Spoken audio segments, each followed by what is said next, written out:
Assalamu alaikum everyone. So today we are going to talk about product in the four P's. So before we have just discussed about the marketing mix, the four P's, the four C's, and now we are going to be looking at each P in the four P's in much detail. So first, in the first of all the P's we have product. So what is product? Product describes what is being sold, that is like what is the business actually trying to sell. It can be good or service, both can be classified as a product. So there are, if you talk about goods, there are two types of goods: consumer goods and industrial goods. Same goes for services as well. Consumer goods can be goods which are used by end user. There's no further processing required.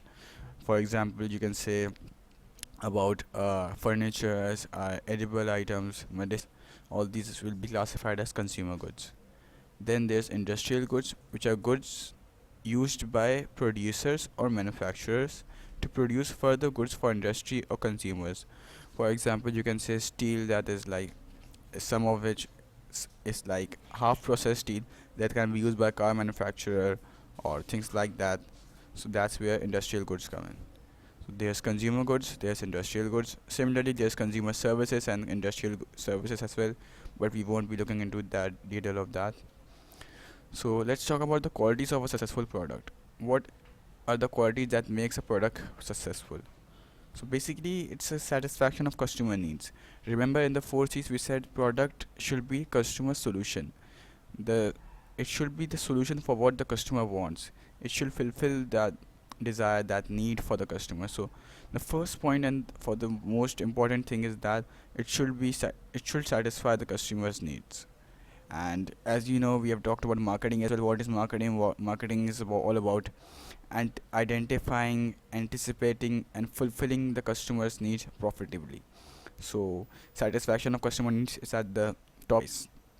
Whatever the product you are selling, it should be worth. Neither should it be overpriced, expensive item. Even if expensive, it should be worth the product. It should have some U.S.P can justify the expensive price, or and it should not be too less price as well, as it sometimes removes the brand image, or it could be harmful for the business as well, because they won't be able to generate high profit.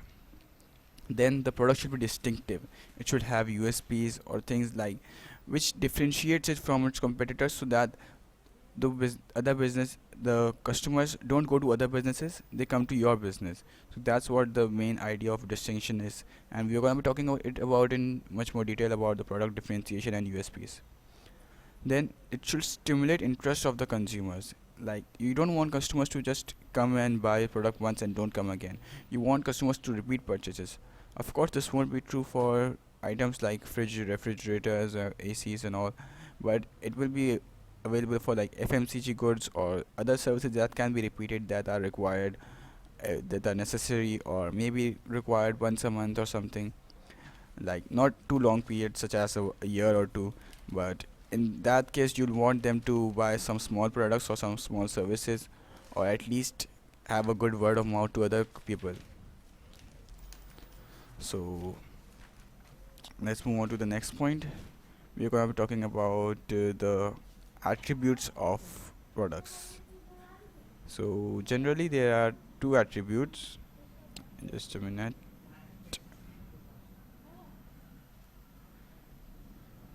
So as I was saying, there are two attributes for a product. Successful normally products have two attributes. These are tangible and intangible attributes. Tangible attributes refer to the physical attributes, what the product physically shows about it: the color, the packaging, the size. These are all just fact based things that you can't it won't vary from person to person. If there's a like a for example, a beverage, cold drink, Coca-Cola, it's blackish in color. You can't say, oh, it's not black, it's like white or green. You can't say that, okay? And similarly, the packaging, the Coca-Cola has red packaging and all that.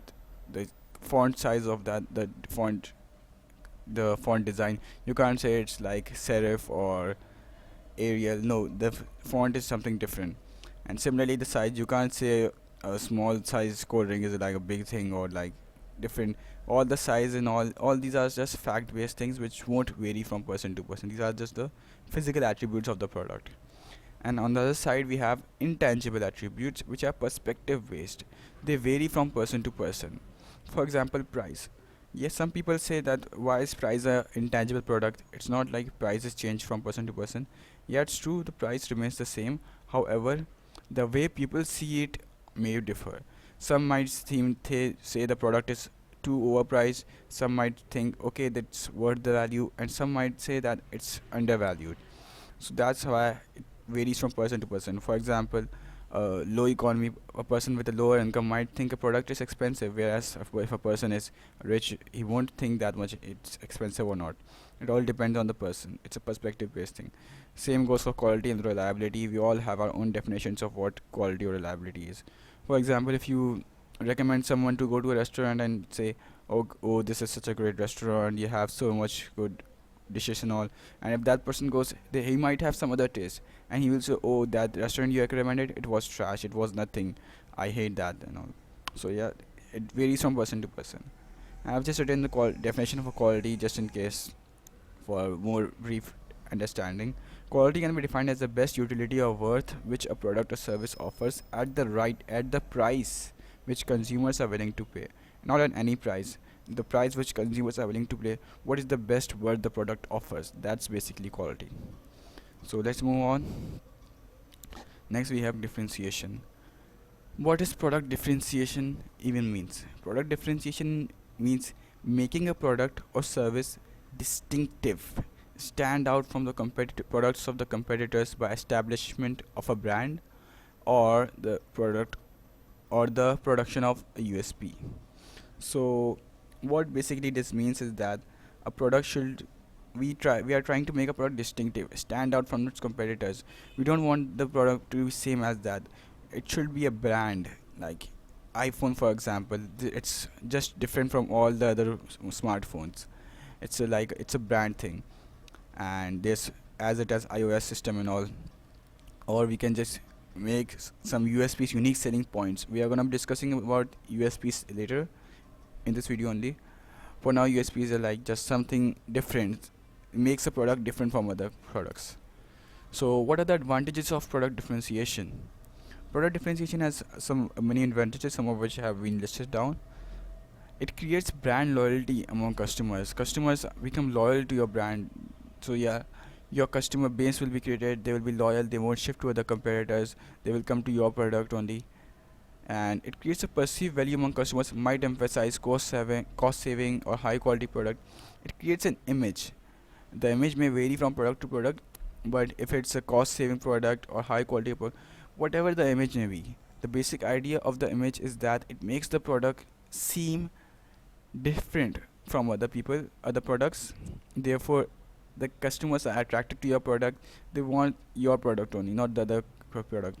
It can be considered that there are no substitute goods for your product. That's the basic idea. And it offers the opportunity to compete on non-price factors. So if there are people like, if there are products, two competing business, they both have products at the same price. However, the the other product, latter product, might be a branded product, so people will go for that. And even if the prices are like non-price factors, as I've mentioned, even if your product is much more expensive than your competitors, however, your product has a high quality, is a high quality product. It emphasizes something. It has a value for the customer. Therefore, customers still buy your product. They won't go to your competitors. They come to you. That's basically the idea of competing in a non-price factor basis on non-price factors. And then it can create a premium product, allowing a premium price to be charged and maintained. Not always product differentiation means like a high quality product. It could be a cost saving product as well, a cheaper product maybe. But basically, if we create a premium product, it can, like, if we create a high quality product, that means we can charge a higher price as well. But do keep in mind, whenever we study in business studies, we use the term premium price for product differentiation and USPs, not your general high price. We say a premium price can be charged, and it should be maintained as well as with the varying conditions in the economy and all. Now, USP, the final thing of today's lecture. USP is basically special feature of a product or service which makes a product stand out or seem special, and gives the business a competitive edge.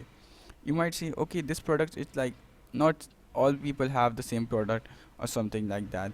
As I mentioned earlier about the smartphone, mm, all of the smartphones on one side and Apple on another side.